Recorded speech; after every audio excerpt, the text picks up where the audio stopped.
Como você sabe, nós estamos numa série aqui na nossa igreja. Nós estamos navegando através da história de 5 reis do reino de Judá, que foram reis, por assim dizer, reformadores. 5 reis que decidiram atuar no meio do povo de Deus, não somente como homens que honravam o Senhor, mas que também usaram a sua posição e sua influência para conduzir aqueles que estavam debaixo do seu governo para perto do Senhor. Nós começamos essa jornada 2 domingos atrás conversando sobre a história do rei Asa, um ilustre desconhecido, um homem que decidiu temer ao Senhor, apesar da sua tradição familiar, apesar de vir de um contexto bastante difícil. Ele então sobe ao trono e se torna alguém que promove uma reforma bastante importante na espiritualidade de Israel.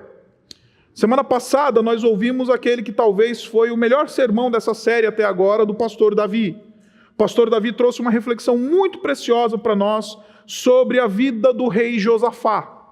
O rei Josafá, como a gente vai ver logo mais, ele era tataraneto de Salomão, descendente direto de Davi. E também andou nos caminhos de Davi, andou nos caminhos dos grandes reis de Israel, e também se tornou um homem que, enfim, amava o Senhor e fez grandes coisas no meio do povo de Deus. Hoje nós chegamos a um rei que é absolutamente desconhecido. Eu ouso dizer que é possível que alguns de vocês nunca tenham ouvido falar de Joás. É possível que alguns de vocês tenham chegado a esse ponto da sua caminhada cristã sem sequer ler na vida, segundo Reis 12. Joás é realmente alguém absolutamente desconhecido para a grande maioria do povo evangélico hoje. Porque ele se encontra ali no período onde as coisas estão dando tudo errado no meio da nação dos 2 reinos, o reino do norte e o reino do sul, o reino de Israel e o reino de Judá. E esses 2 reinos estão vivendo uma verdadeira guerra de tronos. Um dia, se você tiver enjoado dessas séries épicas, tipo Game of Thrones, Vikings ou coisa do tipo, abra a sua Bíblia e comece a ler o livro de 2 Reis.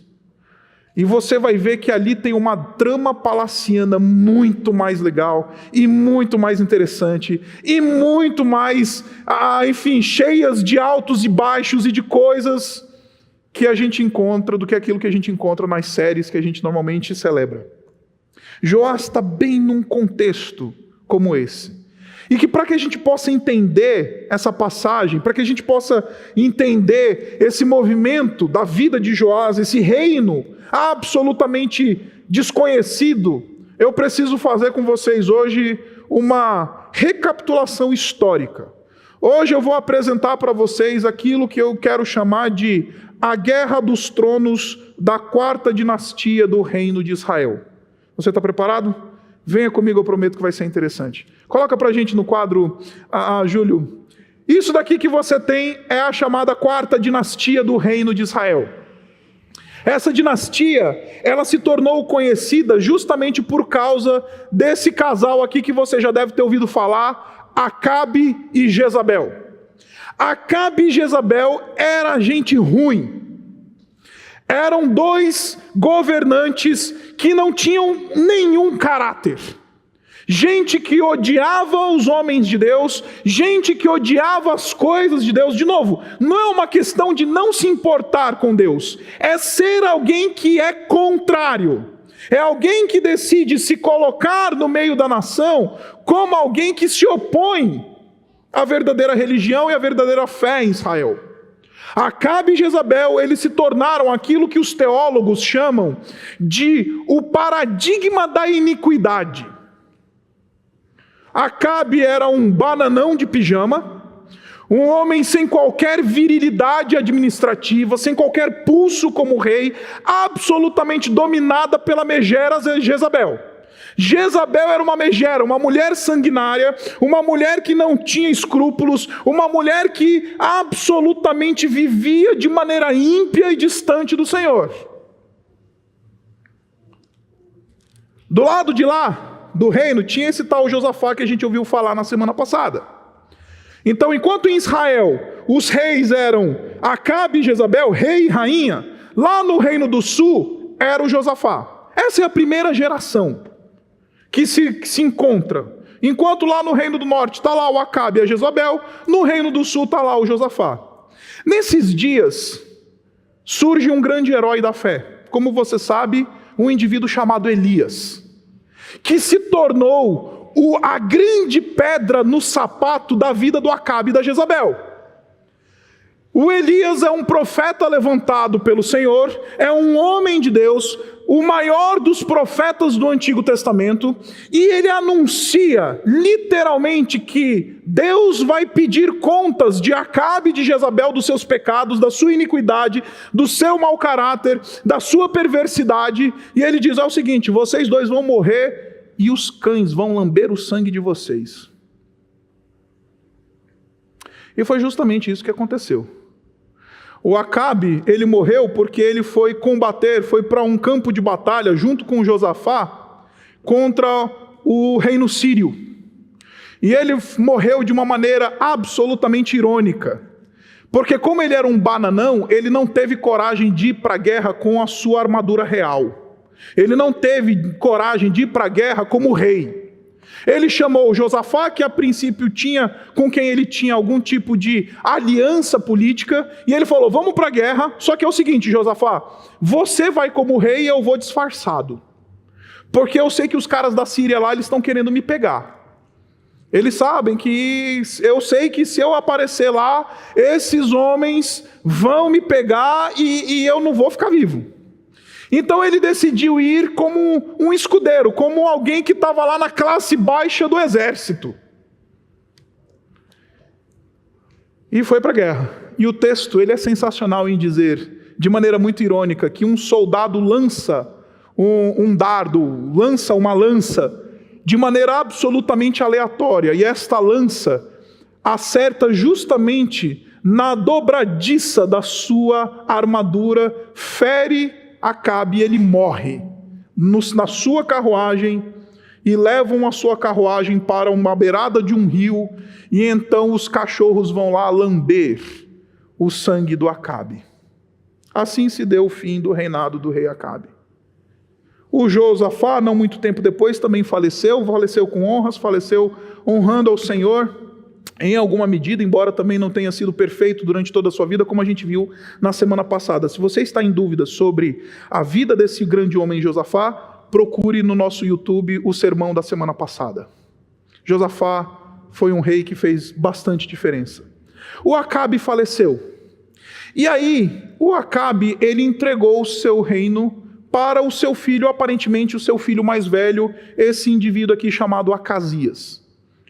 E esse Acasias, ele era tão ruim, mas tão ruim, que ele morreu de queda de sacada.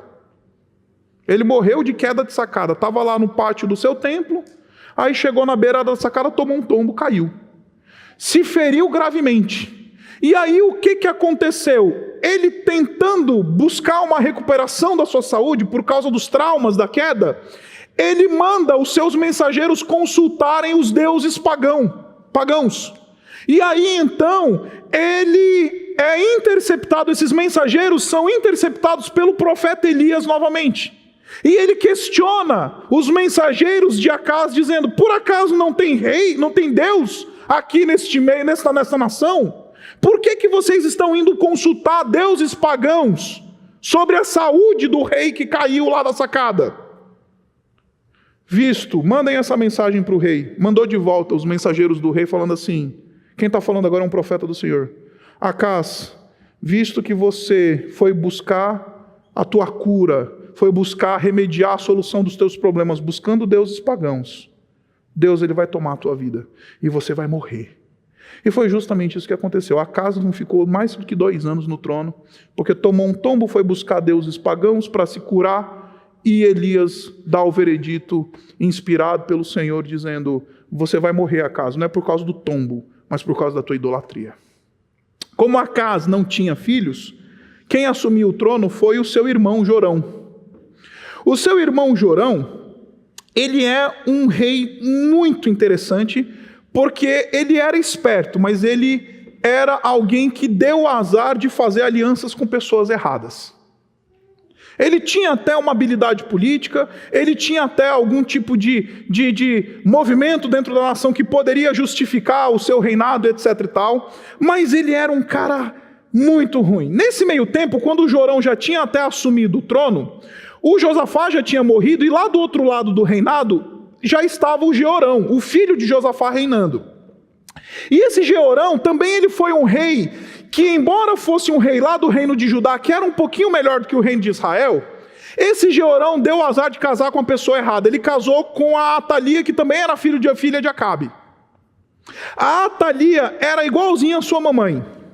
Se Jezabel era ruim, imagina a Atalia. Nós aqui na Igreja Batista Urbana, nós abominamos aquela chamada teologia da maldição hereditária. Ela não existe. Teologia da maldição hereditária é uma teologia usada para arrancar dinheiro de cristãos incautos. Mas nós acreditamos na influência, sim. A gente acredita que um pai pode influenciar de maneira bastante negativa os seus filhos. E foi justamente isso que aconteceu. Acabe e Jezabel influenciaram muito mal os seus filhos. A ponto de Acasias, quando estava no aperto, procurar os deuses pagãos, Jorão se tornar um rei absolutamente sem qualquer primazia dentro da nação, e Atalia se tornou uma mulher absolutamente sanguinária, uma mulher, uma outra megerinha, como a mamãe. Uma megerinha como a mamãe. Só que ela era casada com o filho do grande Josafá. Ela era casada com o filho desse homem aqui, que tinha uma história boa em Israel, que tinha uma reputação valiosa. Quando o Jeorão morreu, o que aconteceu? Subiu ao trono o outro Acasias, que agora é o filho da Atalia. E aí entra na história esse senhorzinho aqui, esse cara chamado Jeú. Esse Jeú é um indivíduo que na narrativa ele brota. Sabe aquelas personagens que surgem na série assim que você fala: manda, onde é que veio? Sabe? É assim, é o Jeú, ele brota na Bíblia. Ele brota. Ele simplesmente aparece, e ele é um indivíduo que é ungido rei, amando de Eliseu, o grande profeta, o substituto de Elias. E qual que era a missão que ele recebeu da parte de Deus? Acabar com a dinastia de Acabe e a imoralidade de Acabe que estava se perpetuando nas gerações. O Jeú leva isso a sério. E aí ele aproveita então e ele mata o Jorão e mata o seu tio Acasias, o seu sobrinho Acasias. O Jeú mata o Jorão, mata o Acasias, o outro Acasias já tinha morrido e só sobrou a Atalia. Quando a Atalia, olha só, quando a Atalia descobriu que o filho dela tinha sido morto em campo de batalha pela mão de Jeú, em vez dela lamentar a morte do seu filho, sabe o que ela faz? Vou matar todo mundo da minha família que seja descendente de Jeorão, porque ela queria o trono para ela. E saiu matando todos os descendentes do seu marido. Saiu matando todo mundo. Derramou sangue dentro da própria casa. Esta é a iniquidade desta mulher. Enquanto ela está nessa campanha de matança, o que acontece? Uma das princesas, filhas de Jeorão, decidem esconder Joás. E Joás é escondido. Ele era uma criança que não devia ter mais do que 2 anos de idade, nesse momento em que Atalia está passando a régua no império. E aí, então, ele é escondido por 6 anos. 6 anos se passaram. Atalia está governando com mão de ferro ali em Judá. Surge o sacerdote, o sumo sacerdote Joiada, fica sabendo que um herdeiro de Davi está vivo. Ele chama a liderança da nação, chama o exército, apresenta o menino para todo mundo e fala: está aqui o verdadeiro rei. Está aqui aquele que de fato deve se assentar no trono de Davi. E então começa uma revolução na nação. O exército pega a Atalia, mata ela no pátio do templo, empossa o Joás como rei, e Joás começa a reinar neste contexto. Ele é um indivíduo que teve a madrasta morta pelo exército por causa da sua iniquidade. O papai era aquele rei que era mais ou menos, sabe aquele crente Raimundo? Que casou com uma mulher iníqua, que não levava a sério muitas coisas do Senhor, escapou do fio da espada por simplesmente providência divina e sobe ao trono. Agora chegamos no versículo 2. Olha o que diz o versículo 2 do capítulo 12 que lemos. Joás fez o que o Senhor aprova durante todos os anos em que o sacerdote Joiada o orientou. Joás, ele é um rei que literalmente é parido. Ele sai desse contexto maldito de sangue sendo derramado, de gente matando gente, uma briga pelo trono, todo mundo se pegando de lá, de cá, é sangue que espirra, que jorra na tela da série. Só que ele está debaixo da influência de um homem de Deus. Joiada é um homem sério, é o sumo sacerdote da nação, é o pastor. Ele cresceu debaixo de boa influência. E meus irmãos, nós vivemos uma época de influencers. Nós vivemos uma época em que a gente dá os nossos ouvidos a muitas influências. Joás é a prova viva de que nós precisamos ser muito criteriosos acerca de quem tem os nossos ouvidos e o nosso coração. Quem são aqueles que ganharam a nossa mente e o nosso coração? Quem são aqueles que nós ouvimos, eventualmente como autoridade na nossa vida? Quem são aqueles que são referência para ensinar moral, ética, para a nossa casa, para a nossa vida, para a nossa família? Quem são essas pessoas que nos orientam? Eu falei 2 semanas atrás, eu repito, hoje em dia a gente vive orientado pela falinha da Ana Maria Braga de manhã cedo. A Ana Maria Braga abre o programa dela e diz assim: hoje o tema é amor. Amor é um quentinho no coração. Aí você vê os crentes repostando essas frases da Ana Maria Braga como se isso fosse verdade. Nós damos ouvidos a tudo, meus irmãos.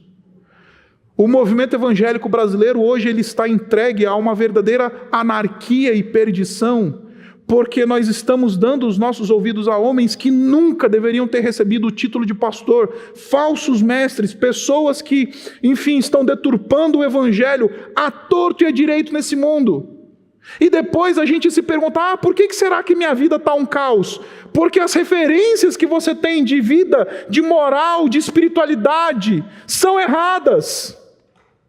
Joás é a prova viva que quando nós estamos sendo influenciados por gente que de fato honra o Senhor, isso faz uma diferença tremenda na nossa vida. Quem são os pastores que você abre no YouTube? Quem são os líderes e pessoas que você abre o teu coração, abre os teus ouvidos para ouvir? Nós vivemos uma época, meus irmãos, que a gente precisa peneirar sim. A gente vive numa época em que a gente às vezes acha que indivíduo é homem de Deus, é alguém que leva a sério as coisas do Senhor e que a gente abre a nossa casa, só que é um lobo em pele de cordeiro. É alguém que destrói, vilipendia. Acabamos de ouvir falar de uma história, eu espero que isso não seja verdade, mas nós estamos ouvindo falar de denúncias que estão chegando a uma das figuras evangélicas mais proeminentes no mundo, que envolvem abuso de liderança, abuso físico e moral de pessoas. Eu espero que isso não seja verdade, porque se for verdade, isso me entristece demais. E a gente dá ouvidos, trata como referência.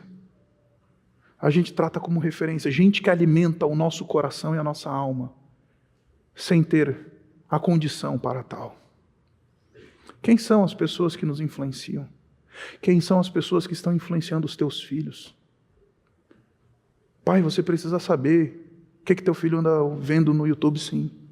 Você precisa saber quem são as referências dos teus filhos.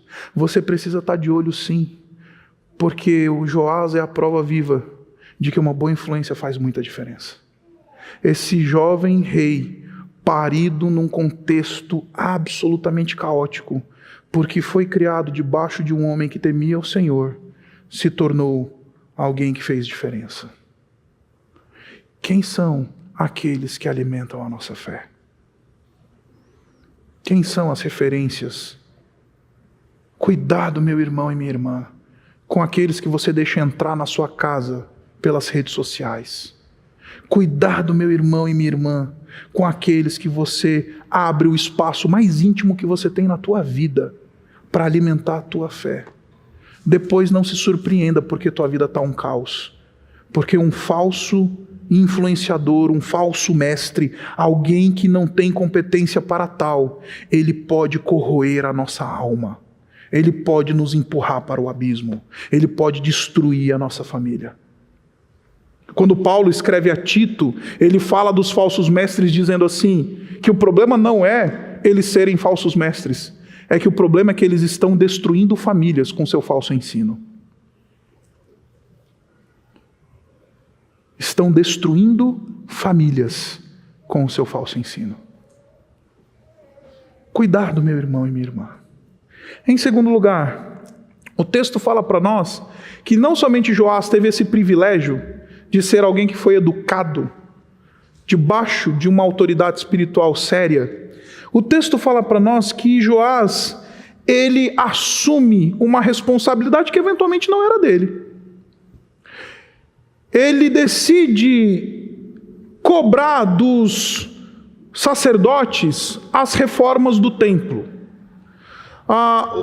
Os bens eram lançados, os bens eram ofertados na igreja, normal, só que estava acontecendo uma má gestão financeira dentro do templo nos dias de Joás. E Joás fica absolutamente contrariado com aquilo que está acontecendo. Joás não, ele vê os desvios financeiros que estão acontecendo no templo, ele vê o dinheiro que era ofertado para a obra do Senhor sendo usado para fins espúrios, e ele fica indignado. Ele não aceita isso. A prata que deveria ser levada para o templo, ela tinha um fim estabelecido. O sustento da obra do Senhor, as obras no templo do Senhor, as coisas que diziam respeito à fé. Só que aparentemente os sacerdotes eles não estavam levando isso muito a sério, como acontece hoje nos dias de hoje, né? São N os casos que a gente vê de desvios nas comunidades cristãs por aí hoje. Que começa uma campanha na igreja, o filho do pastor troca de carro de repente. A gente não sabe, mas como assim? Que começa, vamos trocar aqui o carpete da igreja, de repente o filho do pastor vai passar férias fora do Brasil. Aí você fala, ué, esse movimento de falta de transparência, ele não é novo, não há nada de novo debaixo do sol, eu garanto para você. E Joás se indigna com isso. Ele chama os sacerdotes e fala assim, gente, é o seguinte, eu não vou mais aceitar isso. O versículo 6 diz assim, contudo, no 23º ano do reinado de Joás, os sacerdotes ainda não tinham feito as reformas. A ideia aqui é que passou mais ou menos uns 10 anos, desde que Joás tinha dado a ordem para os sacerdotes pegarem os recursos e administrarem de maneira correta para o bem do povo, para o bem da religião, para a proclamação e o ensino da lei do Senhor no meio do povo. Só que os sacerdotes, por 10 anos, pelo menos 10 anos se passaram aqui, meus irmãos, e as coisas não tinham acontecido. O problema de Joás nunca foi as coisas do templo. Ele era rei. Como rei, o seu quadrado era a instituição civil. Como rei, ele tinha que se preocupar com as fronteiras, com a organização do exército, com a promoção da justiça. Não era responsabilidade de Joás promover a religiosidade em Israel. Só que Joás assume uma responsabilidade e fala, não, já que ninguém quer, pode me dar que eu dou. No mundo em que a gente paga para não ser responsável, aqueles que ouvem o testemunho de Joás falam assim, pode dar aqui, pastor. Pode dar para mim, que eu resolvo. Ainda que isso não seja a minha responsabilidade. A irresponsabilidade do meu próximo não vai ser desculpa para a minha própria irresponsabilidade. Ah, já que ninguém está ligando, então também não vou ligar. Joás é esse paradigma de alguém que leva a sério o negócio e fala assim, traz aqui para mim, eu vou destituir esses sacerdotes, quem vai conduzir essas reformas? Quem vai ver esse negócio acontecendo? Sou eu. O texto fala para nós que o secretário real ia regularmente ao templo pesar a prata, dar destino correto para os recursos, para que as coisas acontecessem. E meus irmãos, como disse, nós vivemos uma época de isenção de responsabilidade. Já aconteceu na minha vida, gente que chega para mim e fala assim, pastor, quanto é para eu não me envolver? Gente que assina cheque pompudo na minha frente e fala assim, pastor, é isso daqui para você não vir falar comigo sobre obra, não vir falar comigo sobre isso, não vir falar sobre... Eu estou pagando para me isentar de responsabilidade. Joás é justamente o contrário. Se a gente não consegue ser regular na nossa frequência, muitas vezes na igreja, quanto mais assumir responsabilidades espirituais. A responsabilidade de pastorear as nossas esposas, a responsabilidade de conduzir os nossos filhos no caminho do Senhor, a responsabilidade de ser alguém íntegro no meio de um mundo mau, a responsabilidade, já que ninguém leva a sério integridade aqui no meu setor, então eu não vou levar a sério também não. Joás fala, não, eu vou levar a sério, eu vou ser o íntegro desse setor, eu vou ser o íntegro dessa empresa, eu vou ser o íntegro dessa família. Meu cunhado, minha cunhada, minha sogra, meu sogro, não estão nem aí para as coisas de Deus. Eu assumirei responsabilidade espiritual. É fácil assumir a responsabilidade pelo boleto, mas é absolutamente difícil assumir uma responsabilidade espiritual. De andar com Deus num mundo em que as pessoas não querem levar a sério as coisas de Deus. É fácil pagar regularmente a net. Difícil é assumir uma responsabilidade de viver de maneira íntegra num mundo mau. Sabe por quê, meus irmãos? Eu quero aprofundar isso um pouquinho mais.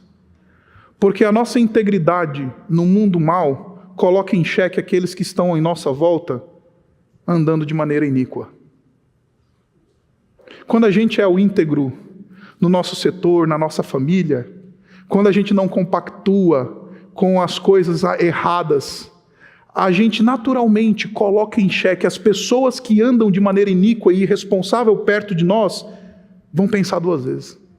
Vão se afastar, vão falar, quando andamos de maneira íntegra, onde quer que nós estejamos, naturalmente colocamos em xeque a desonestidade daqueles que estão perto de nós. Naturalmente colocamos em xeque aqueles que estão perto de nós e que acham que vão encontrar em nós alguém que valide a sua imoralidade, a sua irresponsabilidade, a sua falta de compromisso com ética e valores. Quando a gente anda de maneira íntegra, aí aquele cunhado que é imoral, que faz aquelas piadinhas imorais no WhatsApp da família, ele para de fazer. Por quê? Porque ele é colocado em xeque pelo simples fato da gente andar de maneira íntegra. A nossa integridade coloca em xeque a desonestidade e a falta de integridade daqueles que estão perto de nós. Seja alguém assim. É isso que a palavra de Deus fala de ser baluarte de verdade, de moral e de integridade. Baluarte é a coluna. É aquele dentro da família que vai levar a sério. É aquele dentro da família que vai assumir a responsabilidade espiritual. Joás vira e fala, não, pode me dar aqui que eu faço. Já que ninguém está querendo levar a sério, deixa que eu faço. Que tipo de responsabilidade espiritual que Deus está esperando que você assuma? Para com a tua casa, para com o teu trabalho, para com a tua vida. Que tipo de maturidade, é isso que eu estou falando, porque responsabilidade, meus irmãos, é um movimento, quem assume responsabilidade é o maduro. Falei para o pessoal da manhã, vou falar isso para vocês hoje à noite. Eu não posso chegar para minha filha de 1 ano e falar assim: filha, hoje, esse mês a NET está contigo. Ela tem 1 ano. Ela não vai pagar o boleto da NET. Quem que são os responsáveis pelo boleto da NET? Os maduros. Eu e minha esposa. Aí eles chamam o negócio e falam assim: não, filha, fica tranquila, deixa que o papai resolve. Você vai continuar vendo o teu 3 palavrinhas no YouTube, todo dia quando você quiser, porque papai assumiu a responsabilidade. Porque mamãe assumiu a responsabilidade. São os maduros que assumem responsabilidade. São os maduros espiritualmente que falam: deixa que eu faço. Você não vai pedir para o teu filho de 15 anos de idade, falar: ó, filho, é o seguinte, esse mês as contas da casa estão contigo. Você não pode fazer isso. Então, uma excelente maneira de você medir se você está amadurecendo em termos da fé é perguntar para si mesmo: estou eu sendo capaz de assumir responsabilidades espirituais? Estou sendo eu capaz de falar: me dá, pode deixar que eu faço. Me dá que eu assuma a responsabilidade, ainda que não seja da minha alçada. Joás, ele se torna então um rei sacerdote aqui. Embora rei, também se torna um sacerdote. E em último lugar, ele não somente se torna alguém que assume responsabilidade, mas ele decide fazer arquitetura cultural. Olha só o que diz o versículo 15. Leia comigo o versículo 15, ele diz assim: não se exigia prestação de contas dos que pagavam os trabalhadores, pois agiam com honestidade. Por causa da influência de Joás, a cultura que antes era de desvio financeiro dentro da igreja se tornou uma cultura de honestidade. Por causa da influência de Joás, uma cultura de descaso com os fins para os quais aquelas coisas deviam acontecer, uma cultura de honestidade, de seriedade começou a surgir. Por causa da influência de Joás. Joás, ele é um prenúncio, um tipo daquilo que o Senhor Jesus Cristo fala para nós, nos convidando a ser sal e luz, sal da terra e luz do mundo. E muita gente mal informada no Evangelho, na interpretação das Escrituras, acha que sal é tempero no mundo antigo. Não, sal não é tempero. Sal é um instrumento de conservação daquilo que está deteriorando. Jesus está dizendo: onde estiver deteriorando alguma coisa, eu quero te usar como alguém que conserva. Tua família está deteriorando? Eu quero que você seja o sal que conserva lá. A tua carreira, os teus relacionamentos estão apodrecendo, deixa eu te falar, vira sal e vai parar de deteriorar, vai parar de desmanchar.